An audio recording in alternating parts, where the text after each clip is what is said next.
Hello students, इस video के अंतर्गत rules of the preposition part 5 में हम लोग कुछ प्रीपोजिशंस के विशेष प्रयोग यानी कैसे किया जाता है, उनके प्रयोग में क्या सावधानियां बरतनी चाहिए, इसके विषय में हम जानकारी करेंगे। रूल नंबर 14 यानी 13 नियम इसके पहले वाले वीडियोस के अंतर्गत दिए जा चुके हैं।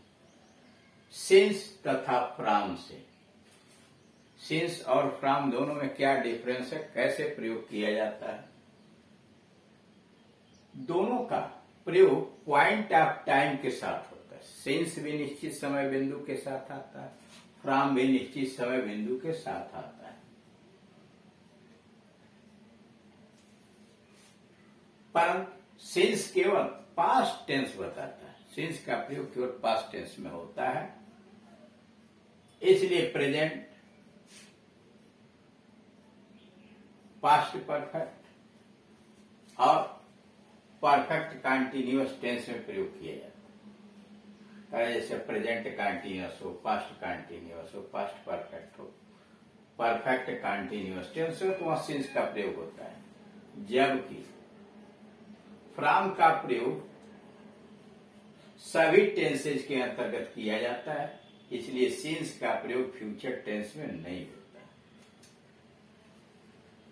यानी सिंस का प्रयोग फ्यूचर टेंस के अंतर्गत नहीं किया जाता है। जैसे he will be absent from Monday, he was absent from Sunday to Monday.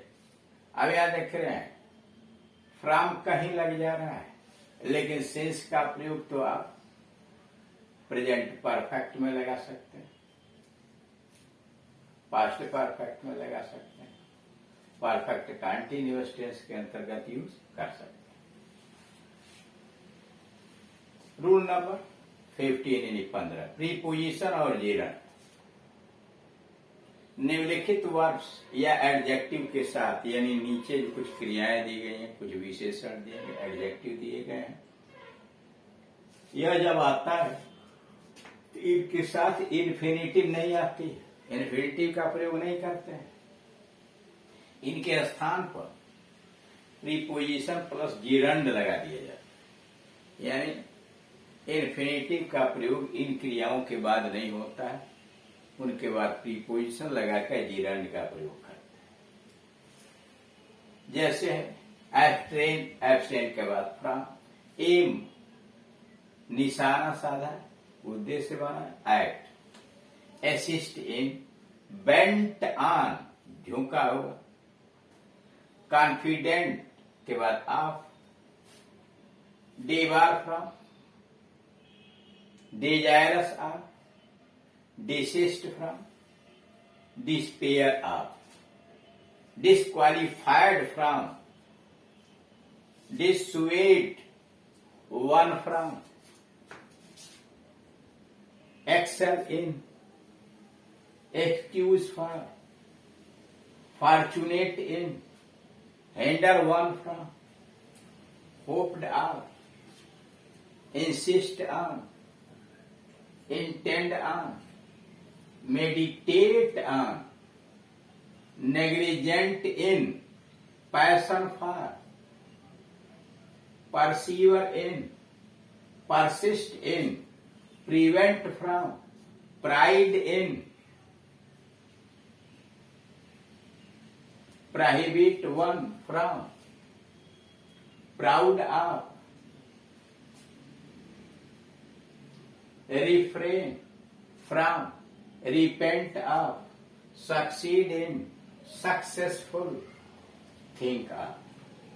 ये ऐसे क्रियाएं आ रही हैं या एडजेक्टिव आ रहे हैं कि इनके बाद आप इन्फिनिटिव का प्रयोग नहीं करेंगे, प्रीपोजिशन लगाकर जीरंड का प्रयोग करेंगे। जैसे ही प्रिवेंटेड मी, उसने मुझे वंचित कर दिया, रोक दिया, किस लिए, to do it. To do क्या है, इन्फिनिटिव है, यह अशुद्ध है, इनकरेक्ट सेंटेंस है।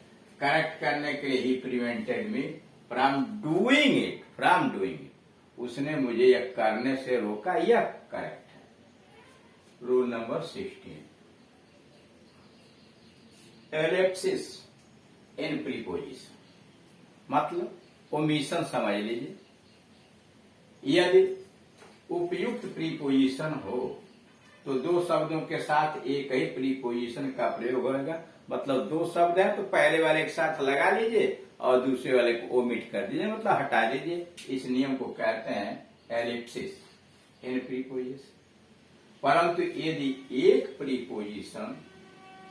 यदि प्रीपोजिशन उपयुक्त नहीं है, यानी दोनों के साथ वो नहीं लगता है, तो अलग अलग प्रीपोजिशन का प्रयोग करना चाहिए। मतलब करा अगर प्रीपोजिशन उपयुक्त है और दो शब्द आए, दो नाउन के साथ लगना है, तो अगर उपयुक्त है तब तो लगाइए, वो पहले वाले के साथ लगा दीजिए, दूसरे वाले के साथ लगाने की जरूरत नहीं है, मान लिया जाएगा। लेकिन अगर प्रीपोजिशन उपयुक्त नहीं है तो दोनों के साथ अलग अलग प्रीपोजिशन का प्रयोग होगा।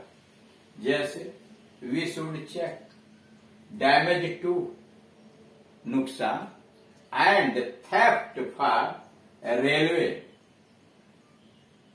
प्रॉपर्टी। जैसे यहाँ लिखा वी शुड चेक, हमें जांच करना चाहिए, डैमेज टू आया हुआ है हानि को, एंड थेफ्ट और चोरी फॉर रेलवे प्रॉपर्टी। परंतु he has interest and passion for sports, वाक्य गलत है। ही है इंटरेस्ट एंड पैशन फॉर, यह वाक्य गलत है। गलत इसलिए है क्योंकि इंटरेस्ट के बाद फॉर नहीं आता, इन आता है। इंटरेस्ट के बाद इन आता है, इसलिए होना चाहिए था ही है interest in and passion for sports, है ना। तो इस तरह से आप देख रहे हैं कि प्रीपोजिशन के प्रयोग के अंतर्गत विशेष सावधानी बरतनी चाहिए। जैसे यहाँ दिया सिंस और फ्रॉम, दोनों में क्या डिफरेंस है। इसके पहले आया था सिंस और फार, फार अनिश्चित समय के लिए, सिंस निश्चित समय के लिए प्रयोग किया जाता है। और अधिकांशतः इनका प्रयोग सिंस और फार का देखते हैं परफेक्ट टेंस और परफेक्ट कंटिन्यूअस टेंस के अंतर्गत आता है। यहाँ सिंस तथा फ्रॉम, सिंस का प्रयोग आप जानते हैं पॉइंट ऑफ टाइम निश्चित समय बिंदु के लिए आता है, फ्रॉम भी निश्चित समय बिंदु के लिए आता है, पॉइंट ऑफ टाइम आता है। लेकिन सिंस का प्रयोग परफेक्ट टेंस में आप करते हैं, परफेक्ट कंटिन्यूअस टेंस के अंतर्गत आप करते हैं। फ्रॉम कहीं लग जाता है पॉइंट ऑफ टाइम के लिए। जैसे हम मान लीजिए उदाहरण दिया गया है, he has been ill since Monday, वह सोमवार से बीमार रहा है।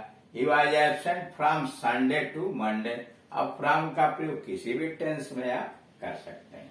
और उसके बाद सिखलाया गया आपको प्रीपोजिशन और जीरन का प्रयोग कहाँ करते हैं। नीचे जो क्रियाएं दी गई हैं, इन क्रियाओं के साथ इंफिनिटिव नहीं आता, उनके साथ प्रीपोजिशन लगाकर जीरन का प्रयोग किया जाता है। लंबा चौड़ा लिस्ट आपके सामने डाल दिया गया।